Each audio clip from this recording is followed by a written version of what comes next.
Radio Kantipur, radio राष्ट्रको। प्रतिनिधि सभा विघटनको मुद्दामा निष्पक्षता र तटस्थताबारे प्रश्न उठेपछि वरिष्ठताका आधारमा संवैधानिक इजलास गठन गर्न प्रधान न्यायाधीश सहमत। संवैधानिक इजलास गठन सम्बन्धी नियमावली संशोधन गर्ने। जनता समाजवादी पार्टी जसपा पनि व्यावहारिक रूपमा फुट्यो। टिकापुर हत्याकाण्डमा दोषी ठहर भएका रेशम चौधरी लगायतलाई उन्मुक्ति दिने गरी मुद्दा फिर्ता गर्न सरकार सहमत। चीनले नेपाललाई दोस्रो पटक दिने बाचा गरेको 10 लाख डोज खोपमध्ये 9,08,000 डोज आइपुग्यो। भेरोसेल खोप जेठ 25 गतेदेखि 60 देखि 64 वर्ष उमेर समूहका नागरिकलाई लगाइने। विश्व स्वास्थ्य संगठनद्वारा कोभिड-19 विरुद्धको चिनिया खोप सिनोभ्याकलाई आपतकालीन प्रयोगको अनुमति। र कुवेतमा हुने विश्वकप छनौटका खेलहरू कान्तिपुर टेलिभिजनले प्रत्यक्ष प्रसारण गर्ने। नेपालले भोलि चाइनिज ताइपेईसँग प्रतिस्पर्धा गर्दै। नमस्कार, कान्तिपुर डायरीका साथमा साथी दिवा र म प्रतीक्षा। समाचार अब विस्तारमा। प्रतिनिधि सभा विघटनको मुद्दामा निष्पक्षता र तटस्थता बारे चौतर्फी प्रश्न उठेपछि प्रधान न्यायाधीश चोलेन्द्र शमशेर जबरा वरिष्ठता क्रमका आधारमा संवैधानिक इजलास गठन गर्न सहमत हुनुभएको छ। उहाँले त्यसलाई संस्थागत स्वरूप दिन संवैधानिक इजलास गठन सम्बन्धी नियमावली संशोधन गर्ने प्रतिबद्धता पनि जनाउनु भएको छ। सर्वोच्च अदालत बार एसोसिएसनका पदाधिकारीहरूसँगको छलफलमा प्रधान न्यायाधीश जबराले विवाद रहित ढंगले संवैधानिक इजलास पुनर्गठनको प्रतिबद्धता जनाउनु भएको हो। सर्वोच्च अदालत बार एसोसिएसनका अध्यक्ष एवं वरिष्ठ अधिवक्ता पूर्णमान शाक्यले कान्तिपुरसँग भन्नुभयो, संवैधानिक इजलास सम्बन्धी नियमावलीमा संशोधन गरेर वरिष्ठताका आधारमा संवैधानिक इजलास गठन गर्ने व्यवस्था थप्न सहमति भयो। वरिष्ठतम न्यायाधीश मध्ये कसैले स्वार्थको द्वन्द्व वा स्वास्थ्यका कारण बस्न नसक्ने भए त्यस लगत्तै अर्का वरिष्ठ न्यायाधीशलाई इजलासमा राख्ने सहमति भएको छ। कानून व्यवसायीहरूसँगको छलफलपछि प्रधान न्यायाधीश जबराले हिजो संवैधानिक इजलास सञ्चालनको प्रयास गर्नुभएको थियो, तर न्यायाधीशहरू तेज बहादुर केसी र बम कुमार श्रेष्ठले इजलासमा बस्न आफूहरूलाई अप्ठ्यारो नभएको बेहोरा को आदेश लेखेपछि न्यायाधीशहरू दीपक कुमार कार्की र आनन्द मोहन भट्टराईले इजलासमा केसी र श्रेष्ठको संलग्नताको न्यायिक निष्पक्षता र पवित्रतामा आशंका हुने स्थिति देखिएको भन्दै आफूहरू इजलासमा नबस्ने घोषणा गर्नुभयो। त्यसपछि इजलासमा उपस्थित भएका प्रधान न्यायाधीश जबराले वरिष्ठताका आधारमा संवैधानिक इजलास पुनर्गठन हुने र 23 गते फेरि मुद्दाको सुनवाई हुने भनी आदेश गर्नुभयो। उहाँले भन्नुभयो, अब त्यसपछि पक्ष विपक्षको कुरा नहोस्। न्यायाधीशहरू तेज बहादुर केसी र बम कुमार श्रेष्ठले यसअघिको मुद्दामा गरेको फैसला तथा पुनरावलोकन सम्बन्धी आदेशका कारण कानून व्यवसायीले आइतबार प्रश्न उठाएका थिए। इजलास नबसेको दिन सोमबार पनि संवैधानिक इजलासमा रहेका संवैधानिक इजलासको रोस्टरमा रहेका न्यायाधीशहरूबीच छलफल भयो। सर्वोच्च अदालत बार एसोसिएसन सम्बद्ध कानून व्यवसायीहरूले पनि भर्चुअल छलफल गरी प्रधान न्यायाधीश जबरालाई भेट्ने र वरिष्ठताका आधारमा इजलास गठनको माग गर्ने निर्णय गरेका थिए। राजनैतिक स्थिरताका लागि थ्रेसोल्ड सहितका कानूनी प्रबन्ध गरिए पनि एक आवधिक निर्वाचन नसकिँदै दलहरू विभाजनकै चक्रव्यूहमा परेका छन्। नेकपापछि जनता समाजवादी पार्टी जसपा प्राविधिक रूपमा एक भए पनि हिजोदेखि व्यावहारिक रूपमा फुटेको छ। जसपा अध्यक्ष उपेन्द्र यादव पक्षले पार्टीको केन्द्रीय कार्यकारिणी समितिको बहुमतबाट हिजो अर्का अध्यक्ष महन्त ठाकुर सहित वरिष्ठ नेता राजेन्द्र महतो, नेताहरू लक्ष्मणलाल कर्ण र सर्वेन्द्रनाथ शुक्ललाई पार्टीको साधारण सदस्य समेत नरहने गरी निष्कासन गरेपछि पार्टी एक रहिरहने सम्भावना छुटेको हो। यादव समूहको निर्णयको केही घण्टामै ठाकुर पक्षको आन्तरिक बैठकले अध्यक्ष यादवलाई पनि उस्तै गरी पार्टीबाट निष्कासन गरेको छ। दुवै पक्षका नेताले पार्टी एक ढिका नरहेको र औपचारिक रूपमा विभाजनतिर डोरिएको प्रतिक्रिया दिएका छन्। तर पार्टी विभाजनका लागि अध्यक्ष ठाकुरसँग पार्टीको केन्द्रीय कार्यकारिणी समिति र संघीय संसदका रूपमा रहेको राष्ट्रिय सभामा 40% संख्या छैन। प्रतिनिधि सभा विघटन विरुद्ध अदालतमा परेको मुद्दाको फैसला नआउन्जेल पार्टीबाट निष्कासनको विषयलाई वैधानिकताको प्रश्न बनाएर ठाकुर पक्ष अन्तर्सङ्घर्ष गरेर बस्ने मनस्थितिमा छ। त्यतिन्जेल केन्द्रीय कार्यकारिणी समितिमा बहुमत पुर्याउने योजना ठाकुर पक्षको छ। कारबाहीलाई लिएर दुवै पक्षबाट उठेको वैधानिकता सम्बन्धी विवाद अब निर्वाचन आयोगतिर सोझिने देखिएको छ। अदालतले प्रतिनिधि सभा विघटनलाई सदर गरे नयाँ दल दर्ताको प्रक्रियाबाट ठाकुर पक्षलाई तत्कालीन राजपा बिउताउन सक्ने विकल्प छ।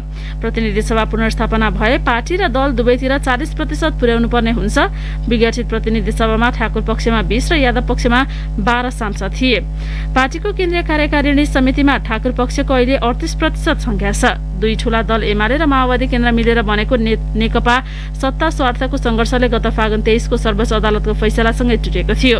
अदालतको फैसलापछि विघटित प्रतिनिधि सभाको सबैभन्दा ठूलो दल एमाले फेरि विभाजनको ढिलमा छ। जसपामा भने पार्टी एकीकरणले कानूनी मान्यता पाएको वर्ष दिन नबित्दै फुट आएको हो। यो फुटसँगै प्रदेश 2 मा रहेको जसपा नेतृत्वको सरकार पनि संकटमा पर्ने स्थिति आएको छ। यता केन्द्रमा ठाकुर समूह ओली सरकारमा सामेल हुँदैछ। अब कान्तिपुर सविस्तार। कान्तिपुर सविस्तार। संघीय परिषद अध्यक्ष बाबुराम भट्टराईले सामाजिक सञ्जालमा नयाँ निर्माणका निम्ति पुरानो भत्कनै पर्छ, हात मिलाएर आफ्नो बाटो लागौं भन्ने अभिव्यक्ति दिएसँगै जनता समाजवादी पार्टी जसपा फुटको अन्तिम संघारमा पुगेको सहजै अनुमान गर्न सकिन्छ। प्रधानमन्त्री केपी शर्मा ओलीले दल विभाजनका लागि खुकुलो प्रावधान राखेर अध्यादेश ल्याएपछि 2076 वैशाख 10 गते मध्यरातमा एकताको पगरी गुथेका तत्कालीन राष्ट्रिय जनता पार्टी राजपा र समाजवादी पार्टीका नेताहरू बीचको पछिल्लो प्रवृत्तिले मधेसको राजनीति थप संकटपूर्ण बन्दै गएको छ। मधेस राजनीतिका जानकार चन्द्र किशोर। एउटा खटपटनी राज्य संयन्त्रले मधेसको मुक्ति, नेपाली जनताको मुक्ति दिने हो कि केही तफसिलका एजेन्डाहरू पुरा हुँदैन, सम्पूर्ण आन्दोलनको स्पिरिट, आन्दोलनको ध्येय पुरा हुने हो, त्यसको त्यो पनि प्रश्नहरू छन्। प्रश्न उपेन्द्र यादवसँग पनि त्यतिकै छ, प्रश्न मान ठाकुरसँग पनि त्यतिकै छ। जसपा केन्द्रीय समिति अध्यक्ष उपेन्द्र यादव पक्षले जेठ 11 गते ठाकुर सहित 4 नेताका नाममा स्पष्टीकरण सोधे लगत्तै अर्का अध्यक्ष महन्त ठाकुर पक्षले स्पष्टीकरणका लागि यादव समूहलाई 3 दिने अल्टिमेटम दिएको थियो। दुई समूह बीच स्पष्टीकरण माग्ने सिलसिला त्यतिकैमा टुङ्गिएन। दुवै पक्षले गत शनिबार 24 घण्टे अल्टिमेटम सहित स्पष्टीकरण माग गर्दै दोस्रो पटक पत्र काटे, तर दुवै पक्षले अहिलेसम्म स्पष्टीकरण दिएका छैनन्। जसपा नेता गंगा श्रेष्ठ। हैन, जवाफ हामीले त दिने होइन नि त। उहाँहरूको कि त बहुमत चाहिँ तपाईँले विधि पद्धति पुर्याएर गरेको हुनु पर्यो। हामीले त बैठक बसेर कार्यकारिणीको बैठकबाट बकाइदा औपचारिक निर्णय गरेर उहाँहरूलाई पठाएको हो नि त पत्र। उहाँहरूले त अहिलेसम्म बैठक पनि बस्नु भएको छैन। पहिलो कुरा बैठक बसे पनि उहाँहरूसँग बहुमत छैन, अनि उहाँहरूलाई हामीले किन दिने। 2062-63 को जनआन्दोलन पश्चात मधेसका मुद्दा स्थापित गराउन भएका आन्दोलनका क्रममा करिब 150 जनाले शहादत प्राप्त गरेका छन्। दुवै समूहको एउटै उद्देश्य मधेसी जनताको अधिकार स्थापित गराउनु, संविधान संशोधन, कार्यकर्ताको रिहाई लगायतका हुन्। तर पार्टीकता भएको 1 वर्ष कर्दै गर्दा कुन समूहले मधेसका मुद्दामा कति बोल्यो भन्ने लेखाजोखा हुन थालेको छ। जसपा नेता लक्ष्मणलाल कर्ण मधेसी जनताको अधिकार स्थापित गर्न सरकारमा जानुको विकल्प नभएको तर्क गर्छन्। उहाँ सरकारमा जानुभयो, ओलीजीले मलाई प्रेम गरे, त्यो बेला कुनै मुद्दा उठाउनु भयो। पार्टी वैचारिक संगठन हो, कसैले कसैलाई बाँधेर त राख्न सक्दैन। ध्रुवपाजीसँग जुन यसले गठबन्धन बनाउनु भयो त्यो सरकारमा नजाने गठबन्धन हो। जसपाको कार्यकारिणी समितिमा यादव समूहको बहुमत छ। 51 सदस्य समितिमा यादव पक्षका 31 र ठाकुर पक्षका 20 जना नेता छन्। पार्टीभित्रको कार्यकारिणीले गरेको निर्णय वैध मानिने जसपाको विधानमा उल्लेख छ। प्रतिनिधि सभामा अध्यक्ष ठाकुर र वरिष्ठ नेता राजेन्द्र महतोलाई 20 जना सांसदको साथ थियो। प्रतिनिधि सभा नै विघटन भएपछि अब त्यो अवस्था रहेन, जसले ठाकुर समूहलाई बालुवाटार दोहोर्याउँदैछ। राजनीतिक विश्लेषक पुरञ्जन आचार्य। अहिलेको प्रधानमन्त्री जो चाहिँ अब भनौँ न एक किसिमले कानुनी संवैधानिक राजनीतिक रूपले अल्पमतमा कुनै केही किसिमको चाहिँ नहुँदा हुँदै पनि चाहिँ त्यहाँ महन्तजी जान बाध्य हुनुहुन्छ। उहाँलाई के लाग्छ भने यो कमजोर छ, यसलाई भारतले अहिले खेलाइरहेको छ, यहीसँग मैले लिनुपर्ने कन्सेसनहरू, नागरिकता सम्बन्धी कन्सेसन, अब आफ्नो कार्यकर्ता या चाहिँ हिजो चाहिँ फौजदारी मुद्दा लागेका छुटाउनु पर्ने, यो सबै गरेर म पोलिटिकल स्पेस चाहिँ यो कमजोर ओली सरकारबाट गेन गर्छु। अहिलेको प्रधानमन्त्रीलाई क्याबिनेट चलाउन या भोलि कुनै किसिमले चुनाव गराउन नदिनको लागि पनि दक्षिणको एउटा चाहिँ भरपर्दो मित्र चाहिँ क्याबिनेटभित्र प्रवेश गराएर आफ्नो भूमिका क्याबिनेटभित्र पनि सार्थक गर्न खोजिरहेको मैले त्यो अनुमान गर्छु। मधेसी जनताको अधिकार स्थापित गर्न गराउन मुख्य शक्तिका रूपमा एकताको जुगलबन्दी गरेको जसपाभित्र मुख्य फुट आउनु सत्ता र शक्ति प्रतिको लिप्सा नै हो। कोरोना संक्रमणका कारण भयावह बनेको सिंगो मधेसका बारेमा अनभिज्ञ जसपा पुनः मधेसी जनताकै भोटको आशमा दुई ध्रुवमा विभाजित हुने संकेत गरेको छ। मधेसी नागरिकको मत जित्न दुई समूहले रचेको एकताको नाटक मञ्चन नहुँदै अन्त्य हुनेमा कुनै आशंका देखिँदैन। रेडियो कान्तिपुरका लागि सन्तोष गन्धर्व।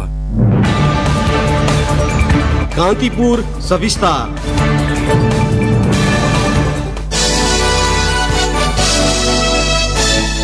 हत्याकाण्डमा दोषी ठहर भएका धनीराम चौधरी, रेशमलाल चौधरी र लक्ष्मण चौधरी लगायतलाई उन्मुक्ति दिने गरी अदालतमा विचाराधीन मुद्दा फिर्ताको पहल गर्ने सरकारी प्रतिबद्धतापछि सरकारद्वारा गठित वार्ता टोली र थारू कल्याणकारिणी सभा थरूहट थारूवान संयुक्त संघर्ष समिति बीच 6 बुँदे सहमति भएको छ। सरकार र संयुक्त संघर्ष समिति बीच 2 महिना यता भएका औपचारिक तथा अनौपचारिक वार्ता र संवादलाई अन्तिम रूप दिँदै हिजो 6 बुँदे सहमति पत्रमा हस्ताक्षर भएको हो। टिकापुर काण्डका आरोपितमाथि लागेको मुद्दा फिर्ता गर्नुपर्ने, लोकसेवा लगायत सरकारी निकायमा कर्मचारी भर्ना गर्दा थारू समुदायको आरक्षण कोटा मधेसी क्लस्टरबाट अलग गर्नुपर्ने, आन्दोलनका क्रममा भएको जनधनको क्षतिको छानबिन र मूल्याङ्कन गरी क्षतिपूर्ति दिनुपर्ने लगायत माग राखी थरूहट थारूवान संयुक्त संघर्ष समितिले चैत पहिलो साताबाट माइती घरमा चरणबद्ध आन्दोलन गरेको थियो। तत्कालीन गृहमन्त्री रामबहादुर थापाले चैत 12 मा माइती घरमै पुगेर माग पूरा गर्ने प्रतिबद्धता जनाएपछि आन्दोलन स्थगित भएको थियो। सरकारका तर्फबाट गृहमन्त्री थापाले ऐक्यबद्धता जनाएको भोलिपल्ट वार्ताका लागि आन्दोलनरत पक्षमा पत्राचार गरिएको थियो। त्यसको 2 दिनपछि चैत 15 गते मन्त्री परिषद बैठकबाट गृहमन्त्रीको संयोजकत्वमा 3 सदस्यीय वार्ता समिति गठन गरियो। त्यसपछि गृह मन्त्रालयमा 4 पटक र सोमबार प्रधानमन्त्री तथा मन्त्री परिषद कार्यालयमा वार्ता भएको थियो। पछिल्लो वार्तामा भने गृहमन्त्री थापाको ठाउँमा कानून मन्त्री लीलानाथ श्रेष्ठलाई संयोजकको भूमिका दिइएको थियो। सरकारका तर्फबाट वार्ता टोलीमा रहेका कानून मन्त्री श्रेष्ठ, प्रधानमन्त्रीका परराष्ट्र मन्त्री सल्लाहकार राजन भट्टराई एवं एमाले नेत्री भगवती चौधरी तथा आन्दोलनरत समूहबाट रुक्मिणी चौधरी, सदस्यहरू प्रेमी लाल चौधरी, पद्मनारायण चौधरी, प्रभात चौधरी र चन्द्रप्रसाद चौधरीले हिजो कानून मन्त्रालयमा सहमति पत्रमा हस्ताक्षर गरेका हुन्। कान्तिपुर डायरीमा अब ब्रेकको पालो। ब्रेकपछि कान्तिपुर डायरीमा अब बाँकी प्रसंग। चीनले अनुदानमा दिएको कोभिड-19 विरुद्धको भेरोसेल खोप 60 देखि 64 वर्ष उमेर समूहका नागरिकलाई लगाइने भएको छ। जेठ 25 देखि यो खोप लगाउन सुरु गरिने स्वास्थ्य मन्त्रालयले हिजो निर्णय गरेको छ। चीनले नेपाललाई दोस्रो पटक दिने बाचा गरेको 10 लाख डोज खोपमध्ये हिजो 9,08,000 डोज काठमाडौँ आइपुगेको छ। परराष्ट्र मन्त्रालयका अनुसार त्यसमध्ये 8 लाख खोप नेपाल एयरलाइन्सले बेजिङबाट ल्याएको हो। चीनको स्वशासित क्षेत्र तिब्बत सरकारले उपलब्ध गराउने भनेको 2 लाख खोपमध्ये हिजो बिहान 50,400 र बेलुकी 50,400 गरी 1,08,000 डोज खोप आइपुगेको हो। परराष्ट्र मन्त्रालय र काठमाडौँ स्थित चिनिया दूतावासका अनुसार बाँकी 79,200 डोज आज काठमाडौँ आइपुग्नेछ। राष्ट्रपति विद्यादेवी भण्डारीसँग गत बिहिबार भएको टेलिफोन संवादमा चिनिया राष्ट्रपति सी जिनपिङले खोप थप सहयोग गर्ने घोषणा गर्नुभएको थियो। यसअघि चीनले अनुदानमै उपलब्ध गराएको 8 लाख डोज 18 देखि 59 वर्ष उमेर समूहकालाई लगाइसकिएको छ।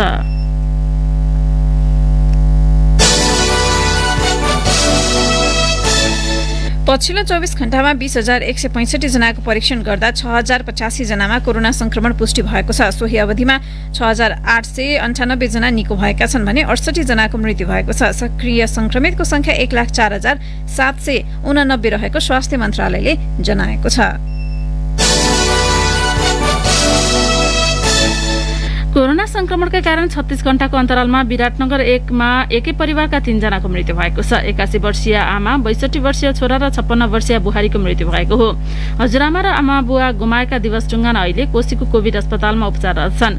उनीसहित परिवारमा 4 जनामा संक्रमण देखिएपछि सबैलाई साताअघि कोभिड अस्पताल भर्ना गरिएको थियो। वडाध्यक्ष उद्धव बरियालका अनुसार गत शुक्रबार बुवा विदुरको निधन भयो। आफू पनि संक्रमित भएर अस्पताल भर्ना भएका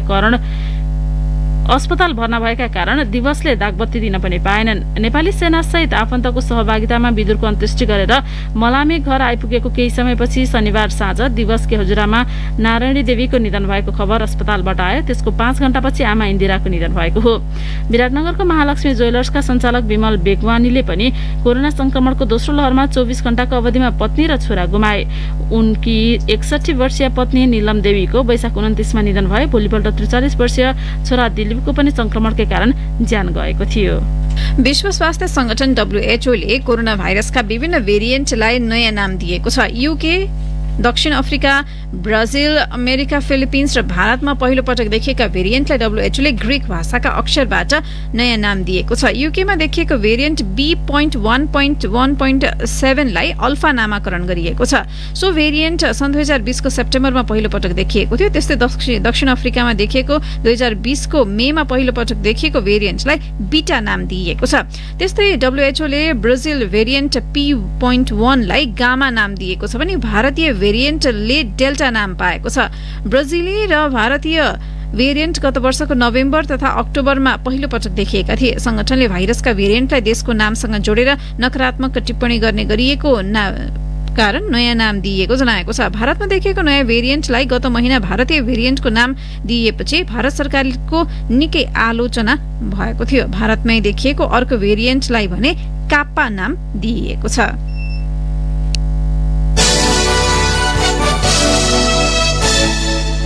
उपत्यकामा जारी निषेधाज्ञाका प्रावधानलाई खुकुलो बनाउँदै 3वटा जिल्ला प्रशासन कार्यालयले खाद्य तथा किराना पसल सञ्चालनमा यसअघि लगाइएको रोक हटाउने भएका छन्। सार्वजनिक निर्माण र भन्सार बिन्दुबाट छुटेका मालवाहक सवारी पनि शर्तसहित सञ्चालन गर्न दिइने गरी निषेधाज्ञाको नयाँ मोडालिटी ल्याउन लागि छ। उपत्यकामा वैशाख 16 देखि निषेधाज्ञा जारी छ। संक्रमणको जोखिम थप बढेको भन्दै जेठ 14बाट काठमाडौँ, भक्तपुर र ललितपुरमा आवागमनमा थप कडाई गर्दै खाद्य पसल सञ्चालन गर्न समेत रोक लगाइएको थियो। संक्रमण रोकथाम तथा नियन्त्रणका नाममा दैनिक उपभोग्य वस्तु किनबेचमै नै रोक लगाउने प्रशासनको निर्णयप्रति राजनीतिक र जनस्तरबाट आलोचना भएको थियो। प्रशासनको सो आदेशको अवधि भोलि राति सकिँदैछ। काठमाडौँका प्रमुख जिल्लाधिकारी कालीप्रसाद पराजुलीले संक्रमणको ग्राफ केही ओह्रालो लागेको र खाद्य पसल समेत निरन्तर बन्द गर्दा त्यसबाट जनस्तरमै असर पुग्ने भएर निषेधाज्ञाका प्रावधानमा हेरफेर गर्न लागि बताउनुभयो। यसैबीच कोरोनाको दोस्रो लहर फैलन थालेपछि सरकारले बन्द गरेको अन्तर्राष्ट्रिय उडान अब शनिबार र आइतबार बाहेक सातामा 5 दिन हुने गरी खुला भएको छ। नागरिक उड्डयन प्राधिकरणले हिजो सूचना जारी गर्दै अन्तर्राष्ट्रियतर्फ 5 वटा वायुसेवा कम्पनीलाई सातामा 10 वटा नियमित उडान खुल्ला गरिएको जनाएको छ। वैशाख 23 देखि स्थगन गरिएको अन्तर्राष्ट्रिय उडान मन्त्री परिषदको बिहीबारको निर्णयले खुलाउने निर्णय गरेको थियो। वैकल्पिक राजनीतिक अभियान चलाइरहेका तत्कालीन विवेकशील नेपाली दल तथा विवेकशील साझा पार्टीका संस्थापक अध्यक्ष उज्जवल थापाको निधन भएको छ। कोरोना संक्रमण भएपछि उपचाररत थापाको हिजो अपराह्न मेडिसिटी अस्पतालमा निधन भएको हो। कोरोना संक्रमण भएपछि सुरुमा हेम्स अस्पताल भर्ना भएका थापा त्यसपछि ग्रान्डी हुँदै थप उच्च प्रकारको उपचारका लागि मेडिसिटी अस्पतालमा गत शुक्रबार भर्ना भएका थिए। त्यहाँ उनलाई इक्मो प्रविधिबाट उपचार थालिएको थियो, तर त्यो पनि सफल नभएपछि उनको हिजो दिउँसो 4:25 मा निधन भएको हो। बुढानीलकण्ठ स्कुलबाट पढाइसकेपछि थापाले अमेरिकामा उच्च शिक्षा हासिल गरी नेपाल फर्केर वैकल्पिक राजनीतिको बाटो पक्रिएका थिए। बन्द हडताल लगायत राजनीतिक कुसंस्कार विरुद्ध अभियान छेडेका उनले मेडिकल शिक्षाका विकृति, भ्रष्टाचार अन्त्यका लागि सामाजिक अभियानहरू सञ्चालन गरेर युवा पंक्तिलाई गोलबद्ध गरेका थिए। उनले परम्परागत राजनीतिक दलहरूको विकल्पमा युवाको नेतृत्व र संस्कारयुक्त राजनीतिक आवश्यकता रहेको भन्दै विवेकशील नेपाल दल गठन समेत गरेका थिए। यसैबीच थापाको निधनमा विवेकशील साझा पार्टीले शोक प्रस्ताव पारित गरेको छ। बैठकले थापाको स्मृति तथा सम्मानका लागि 13औं दिनको पुण्यतिथिमा प्रत्येक सदस्य र शुभचिन्तकहरूलाई कम्तीमा एउटा वृक्षारोपण गर्न पार्टीका सम्पूर्ण नेतृत्व पंक्ति र सदस्यहरूलाई आह्वान गरेको छ। साथै यही बीचमा पार्टीमा उज्जवल थापाको जीवन र विचार विषयमा छलफल र बहस चलाउने पनि निर्णय गरेको छ। यस वर्षको एसईई को नतिजा पनि गत वर्षको जस्तै आन्तरिक मूल्याङ्कनका आधारमा तयार पारिने भएको छ। मन्त्री परिषद बैठकले विद्यालयले सञ्चालन गरेकै परीक्षाका आधारमा विद्यार्थीको मूल्याङ्कन हुने निर्णय गरेको भूमि व्यवस्था, सहकारी तथा गरिबी निवारण मन्त्री शिवमाया तुम्बा हाङफेले जानकारी दिनुभयो। कोरोना महामारीका कारण गत वर्ष पनि आन्तरिक मूल्याङ्कनका आधारमा एसईई को परीक्षाको नतिजा तयार पारिएको थियो। राष्ट्रिय परीक्षा बोर्डले गत वर्ष कार्यविधि बनाएर एसईई परीक्षार्थीको मूल्याङ्कन गरेको थियो। यस वर्ष कार्यविधिमा संशोधन हुन सक्ने बोर्डले जनाएको छ। विज्ञहरूले गत वर्षको कमी कमजोरी सुधार गर्न कार्यविधिमा संशोधन गर्नुपर्ने औँल्याएका छन्। कोरोना संक्रमण बढेकाले जेठ 13 गतेबाट हुने परीक्षा स्थगन गरिएको थियो। एसईई का लागि 5,17,000 विद्यार्थी छन्। संक्रमण गत वर्षको भन्दा भयावह रहेकाले आन्तरिक मूल्याङ्कनबाटै परीक्षा सञ्चालन गर्न उचित हुने शिक्षा मन्त्रालयको निष्कर्ष छ। कान्तिपुर डायरीमा पुनः ब्रेकको पालो। ब्रेकपछि कान्तिपुर डायरीमा अब आर्थिक प्रसंग। अन्तर सरकारी वित्त व्यवस्थापन ऐन 2074ले असार 10मा प्रदेशसभामा त्यहाँका अर्थमन्त्रीले बजेट पेश गर्ने पर्ने व्यवस्था गरेको छ। यही व्यवस्था अनुसार कतिपय प्रदेशले नियमित कार्यतालिका अनुसार प्रदेशसभामा बजेट सम्बद्ध छलफल अघि बढाएका छन्। कतिपय प्रदेशमा भने सत्ता स्वार्थ तथा कोभिड-19 को बहानामा बजेटसँग सम्बन्धित छलफल नै रोकिएको छ। प्रदेश सरकारले आर्थिक वर्ष 2078-79 का लागि कोरोना केन्द्रित गरेर करिब 35 अर्ब रुपियाँको बजेट ल्याउने तयारी गरेको छ। प्रदेश सरकार गठन भएपछि एउटा पूरक र 3वटा पूर्ण बजेट ल्याएर कार्यान्वयन गरिसकेको छ तर त्यसको प्रतिफल हालसम्म प्रदेशवासीले अनुभूत गर्न सकेका छैनन्। प्रदेशवासीको जीवन रक्षाका साथै कोरोनाबाट थलिएको अर्थतन्त्र उकास्न कोरोना केन्द्रित बजेट ल्याउने तयारीमा रहेको आर्थिक मामिला तथा योजना मन्त्री टङ्क आङबुहाङले जानकारी दिनुभयो। गत चैत 30 मा सुरु भएको प्रदेश 2 को प्रदेशसभाको 5औं अधिवेशन कोरोना महामारीकै कारण 2 पटक मात्र बस्न सकेको छ। प्रदेशको नाम र राजधानी टुङ्ग्याउने महत्त्वपूर्ण बिजनेस डिल गरिरहेको प्रदेशसभाको बैठक कोरोना संक्रमणकै कारण अचानक रोकियो। प्रदेशसभा सचिवालयका केही कर्मचारीमा कोरोना देखिएपछि 5औं अधिवेशन वैशाख 10 पछि अनिश्चितकालसम्मका लागि स्थगन गरियो। प्रदेशसभाको 5औं अधिवेशन अन्त्य गर्दै हालै बसेको प्रदेश सरकार मन्त्री परिषद बैठकले जेठ 24 मा बजेट अधिवेशन आह्वान गर्न प्रदेश प्रमुख समक्ष सिफारिस गर्ने निर्णय गरेको छ। बागमती प्रदेश सरकारले आगामी आर्थिक वर्ष बजेटको आकार बढाउने तयारी गरेको छ। कोरोना महामारी बीच चालू आर्थिक वर्षमा 51 अर्ब 42 करोड 74 लाख 94 हजार रुपियाँको बजेट प्रदेश सरकारले ल्याएको थियो। स्रोतका अनुसार करिब 55 अर्ब रुपियाँ हाराहारीमा यो वर्षको बजेट ल्याउने तयारी प्रदेश सरकारको छ। गण्डकीमा एमालेको अल्पमतको सरकारले विनियोजन विधेयकका सिद्धान्त र प्राथमिकता प्रदेशसभा बैठकमा पेश गरेको छ। मुख्यमन्त्री पृथ्वी सुब्बा गुरुङले विश्वासको मत नलिई अहिले बजेटलाई अघि बढाइएकाले असार 1 मा कसरी बजेट आउँछ भन्ने अन्यल उत्पन्न भएको छ। अल्पमतको सरकारले जेठ 27 गते भित्र विश्वासको मत लिनुपर्छ। हालसम्मको अङ्कगणित हेर्दा सरकारले विश्वासको मत लिन सक्ने अवस्था देखिन्न। गण्डकीमा आगामी आर्थिक वर्षका लागि बढीमा 31 अर्ब मात्र बजेट आउने भएको छ। लुम्बिनी प्रदेश सरकार कोभिड नियन्त्रण र प्रभावितलाई राहत केन्द्रित हुने गरी बजेट ल्याउने तयारी गरिरहेको छ। गत वर्ष सरकारले 36 अर्ब 35 करोडको बजेट ल्याएको थियो। यस वर्ष पनि गत वर्षकै हाराहारीमा बजेट आउने आर्थिक मामिला तथा योजना मन्त्रालयले जनाएको छ। कर्णाली प्रदेश सरकारले संसदमा आगामी आर्थिक वर्षको बजेटका प्राथमिकता पेश नगरी नीति तथा कार्यक्रम र बजेट ल्याउने भएको छ। करिब 1 वर्षदेखि चलेको राजनीतिक खिचातानीसँगै कोरोना महामारीका कारण अघिल्ला वर्षहरूको जस्तै तालिका अनुसार बजेटका सिद्धान्त र प्राथमिकता तथा बजेट नआउने भएको हो। आगामी आर्थिक वर्षका लागि करिब 30 अर्ब हाराहारीमा बजेट ल्याउने तयारी गरेको कर्णाली सरकारले जनाएको छ। सुदूरपश्चिम प्रदेश सरकारले आगामी आर्थिक वर्षमा 23 अर्ब 82 करोड हाराहारीको बजेट ल्याउने तयारी गरेको छ। आर्थिक मामिला तथा योजना मन्त्रालयले बजेटका विविध पक्षको तयारी पूरा भएको जनाएको छ। मेटलाइफद्वारा जनहितमा जारी गरिएको सूचना। नोभल कोरोना भाइरस कोभिड-19 बाट आफू र अरूलाई सुरक्षित राख्न साबुन पानीले पटक पटक हात धुनुहोस् वा सेनिटाइजरको प्रयोग गर्नुहोस्। हातले आँखा, नाक र मुखमा छुने नगर्नुहोस्। ज्वरो वा खोकी लागेको व्यक्तिबाट कम्तीमा 1 मिटरको सामाजिक दूरी कायम गर्नुहोस् र आफूले गर्नुपर्ने महत्त्वपूर्ण यात्रा बाहेक अनावश्यक यात्रा नगर्नुहोस्। ज्वरो वा रुगा खोकी लागेको खण्डमा स्वास्थ्य संस्थामा सम्पर्क गरी चिकित्सकको सल्लाह अनुसार तत्काल उपचार सेवा लिनुहोस्। आफूले खोक्दा र ह्याचो गर्दा आफ्नो नाक र मुखलाई पाखुराले छोप्नुहोस् वा मास्कको प्रयोग अनिवार्य रूपमा गर्नुहोस्। मेटलाइफ तपाईसँगै जीवनमा अघि बढ्दै। अब अन्तर्राष्ट्रिय प्रसंग। विश्व स्वास्थ्य संगठन WHO ले चीनले उत्पादन गरेको कोभिड-19 विरुद्धको सिनोभ्याक खोपलाई आपतकालीन प्रयोगका लागि अनुमति दिएको छ। यो सँगै सिनोभ्याक WHO ले अनुमति दिने दोस्रो चिनिया खोप बनेको छ। सिनोभ्याक खोप अब कोभ्याक्स कार्यक्रममा जोडिएको छ, जसका कारण समान खोप कार्यक्रममा खोपको पहुँच अझै बढ्ने WHO ले आशा गरेको छ। कैयौं मुलुकले यसअघि नै अनुमति दिइसकेको सिनोभ्याक 18 वर्ष माथिकाका लागि उपयुक्त भनिएको छ। पहिलो डोज लगाएको 2 देखि 4 सातासम्ममा यो खोप लगाउन पाइनेछ।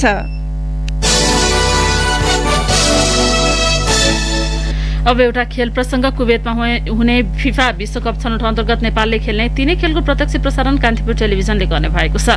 फिफा विश्वकप छनौटको दोस्रो चरणमा नेपालले कुवेतमा 3 खेल खेल्नेछ, जसमा जेठ 20 गते चाइनिज ताइपेई, जेठ 24 गते जोर्डन र जेठ 28 गते अस्ट्रेलियासँग प्रतिस्पर्धा गर्नेछ।